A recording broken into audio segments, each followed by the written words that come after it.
Hello friend, સ્વાગત છે તમારું મારા કિચનમાં. આજે હું તમારી સાથે હોળીના તહેવાર માટે એકદમ નવી રીતથી ધાણીના ચેવડાની રેસીપી શેર કરીશ, જે ટેસ્ટી હોવાની સાથે સાથે હેલ્ધી પણ ખૂબ જ છે. તમે આ રીતે ધાણીનો ચેવડો કોઈ વાર નહીં બનાવ્યો હોય તો એકવાર જરૂર ટ્રાય કરવા જેવો છે. ફ્રેન્ડ્સ, તમને મારી રેસીપી પસંદ આવતી હોય તો વિડીયોને લાઇક જરૂરથી કરજો, શેર કરજો અને મારી ચેનલને સબસ્ક્રાઈબ કરવાનું ભૂલતા નહીં. તો ચાલો બનાવવાનું શરૂ કરીએ. 100 ગ્રામ જુવારની ધાણી લીધી છે.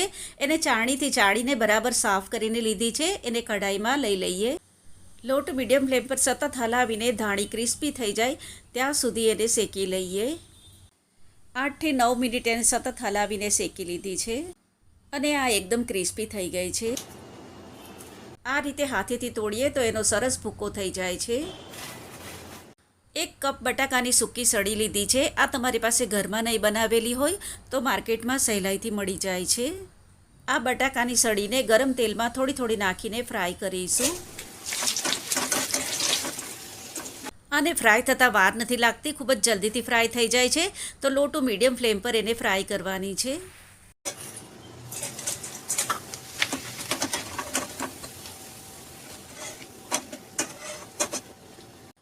આ રીતે એને ફ્રાય કરી લઈએ.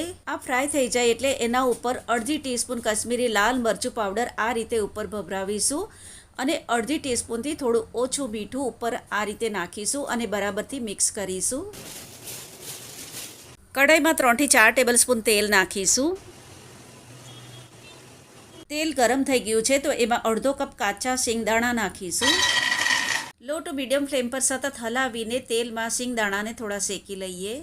સિંગદાણા ફૂટવાનો અવાજ આવે ત્યાં સુધી 3 થી 4 મિનિટ માટે એને શેકી લીધા છે.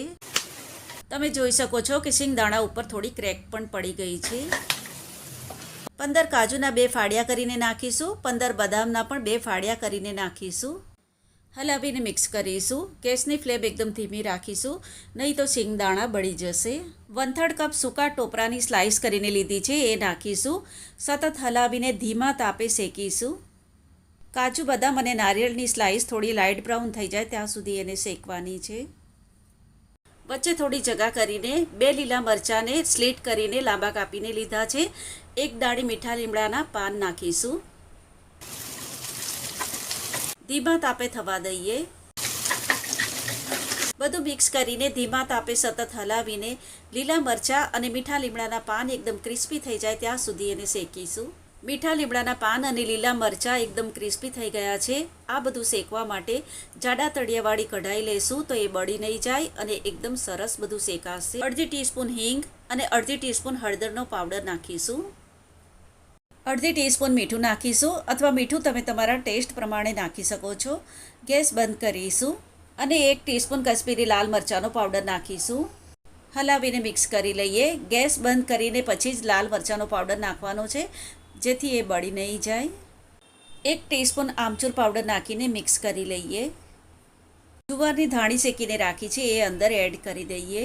બરાબરથી હલાવીને બધું મિક્સ કરી દઈએ. ગેસ મેં પહેલાંથી જ બંધ કરી દીધો છે.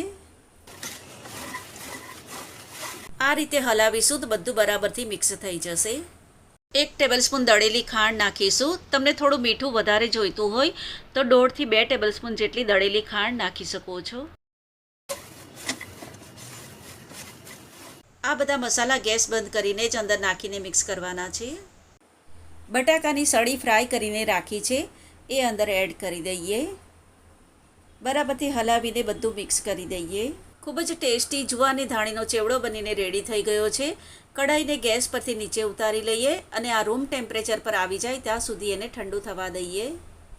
ચેવડો એકદમ ઠંડો થઈ ગયો છે, રૂમ ટેમ્પરેચર પર આવી ગયો છે. આને એરટાઇટ કાચની બરણીમાં ભરીને 1 મહિના સુધી સ્ટોર કરીને રાખી શકો છો.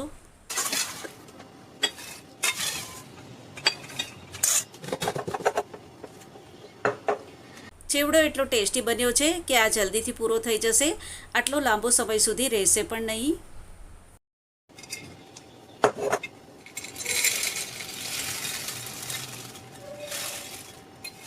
એકદમ ટેસ્ટી જુવારની ધાણીનો ચેવડો બનીને રેડી થઈ ગયો છે. તમે આને એકવાર જરૂરથી ટ્રાય કરજો. રેસીપી તમને કેવી લાગી એ મને કમેન્ટ બોક્સમાં લખીને જરૂરથી જણાવજો. તો ફરીથી પાછા મળીશું આવી જ એક નવી રેસીપીની સાથે. ત્યાં સુધી bye bye and take care.